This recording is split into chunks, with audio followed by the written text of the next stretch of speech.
इतिहास के सबसे बड़े युद्ध महाभारत के बारे में तो आपने सुना ही होगा, जिसमें पांडवों और कौरवों के बीच धर्म और अधर्म को लेकर चल रहे इस युद्ध का परिणाम काफी भयानक हुआ था। भले ही इस युद्ध में पांडव जीत गए थे, लेकिन युद्ध के बाद उनकी दुनिया बदल चुकी थी। 18 दिनों तक चले इस युद्ध में कई योद्धाओं ने भाग लेकर अपने प्राणों का बलिदान दिया था। ऐसे में क्या आपने कभी यह जानने की कोशिश की है कि उन योद्धाओं के बलिदान के बाद उनकी पत्नियां जब विधवा हो गई तो उन विधवाओं का क्या हुआ? क्या उन सभी विद्वानों ने अपने प्राण त्याग दिए या फिर उनके साथ कुछ और ही हुआ? अगर आप भी जानना चाहते हैं तो वीडियो के अंत तक जरूर देखिएगा। महाभारत ग्रंथ में आश्रम वासी पर्व के 33वें अध्याय में कुरुक्षेत्र के मैदान में वीरगति को प्राप्त सैनिकों के विधाओं के बारे में जानकारी मिलती है, जिसके मुताबिक महाभारत युद्ध के बाद पांडवों को हस्तिनापुर का राज्य मिला। पांडव पुत्र युधिष्ठिर का हस्तिनापुर के नरेश के रूप में राज्य अभिषेक किया गया। अन्य भाइयों को भी हस्तिनापुर राज्य के अलग अलग महत्वपूर्ण जिम्मेदारियां सौंप दी गई।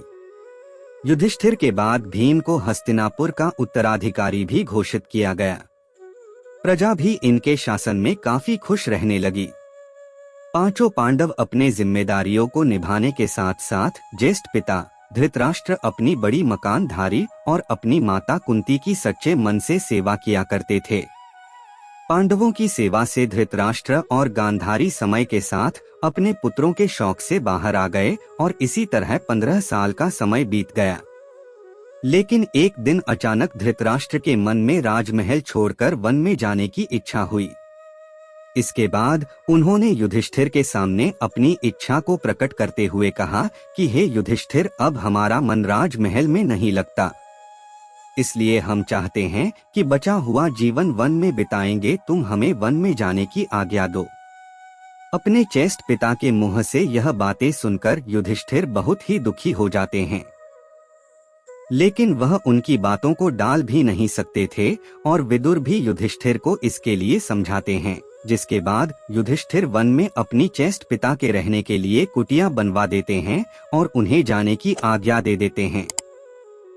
जब धृतराष्ट्र जाने लगते हैं, गांधारी माता कुंती, विदुर और संजय भी उनके साथ चलने लगते हैं। कुछ दिन ऐसे ही बीत जाते हैं और इधर पांचों पांडव भी उनके जाने के बाद अपना पूरा ध्यान अपनी प्रजा की सेवा में लगा देते हैं। हस्तिनापुर की प्रजा भी पांडवों की सेवा भाव से काफी प्रसन्न रहती है, लेकिन इस प्रजा में शामिल विधवा स्त्री अशोक में रहती हैं, जिनके पति कुरुक्षेत्र के मैदान में वीरगति को प्राप्त हो गए थे। अपने पतियों के शोक में वह स्त्रियां हमेशा रोटी और बिल खड़ी रहती हैं। फिर एक दिन पांडव में से सबसे छोटे भाई सहदेव को अपनी माता कुंती से मिलने की इच्छा होती है। सहदेव जाकर अपनी इच्छा पांडव भाइयों को बताते हैं, जिसके बाद भीम, अर्जुन, नकुल और द्रौपदी के मन में भी माता कुंती से मिलने की इच्छा जागृत हो जाती है। सबकी कहने पर हस्तिनापुर नरेश युधिष्ठिर अपने सेनापति को आदेश देते हैं कि वह सभी के वन में जाने की व्यवस्था करें। अगले दिन पांचों पांडव द्रौपदी के साथ उनकी ओर चल पड़ते हैं। जब इस बात का पता हस्तिनापुर के प्रजा को चलता है तो वह लोग भी उनके साथ जाने लगते हैं। उन लोगों में वह विधवा स्त्रियां भी थी जिन्होंने अपने पति को महाभारत के युद्ध में खो दिया था। सबसे पहले पांचों पांडव उस आश्रम में जाते हैं जहां धृतराष्ट्र, गांधारी माता कुंती, मिथुन और संजय सभी निवास कर रहे थे और हस्तिनापुर निवासी उसी आश्रम के आसपास अपना डेरा जमा लेते हैं। कुछ दिन ऐसे ही बीत जाते हैं। तभी एक दिन महर्षि वेदव्यास उस आश्रम में पांडवों से मिलने आते हैं।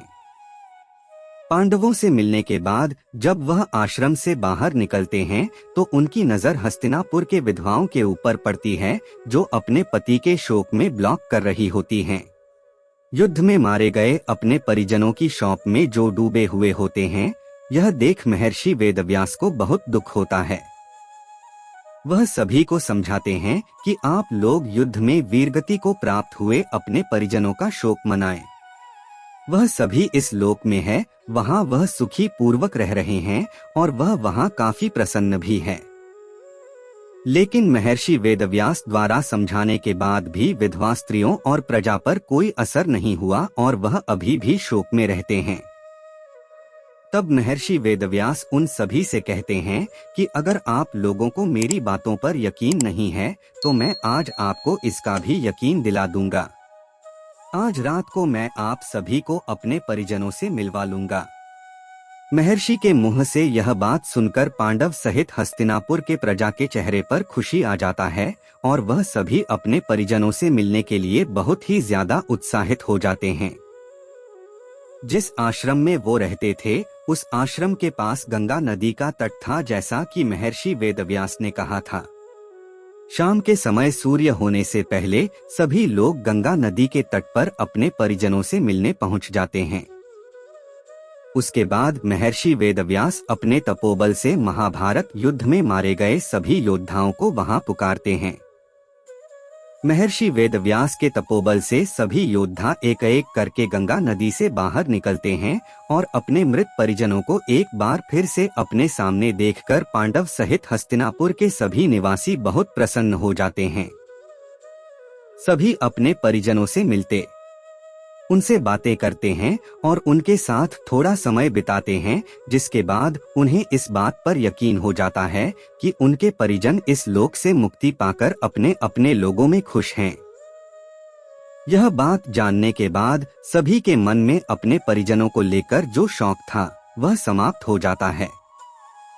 कुछ समय बीतने के बाद युद्ध में मारे गए सभी योद्धा एक एक करके गंगा जल में डुबकी लगाकर अपने अपने लोग चले जाते हैं। उनके वापस जाने पर जो विधवा स्त्रियां रहती हैं, वह वापस से दुखी हो जाती हैं। यह देख महर्षि वेदव्यास विधवा स्त्रियों से कहते हैं कि जो स्त्रियां अभी भी दुखी हैं और अपने पति के साथ उस लोक में जाना चाहती हैं, वह गंगा की इस जल में डुबकी लगाकर अपना जीवन त्यागने के बाद जा सकती हैं। महर्षि के मुंह से यह बातें सुनकर सारे विधवा स्त्रियां तुरंत गंगा के जल में डुबकी लगाते हैं और अपने जीवन का त्याग करके अपने अपने पति के लोक में चली जाती हैं। यदि आप इस वीडियो को थोड़ा सा भी अच्छा लगा हो तो एक लाइक और एक सब्सक्राइब कर दीजिएगा। वीडियो को देखने के लिए और आपका बहुमूल्य समय देने के लिए दिल से धन्यवाद।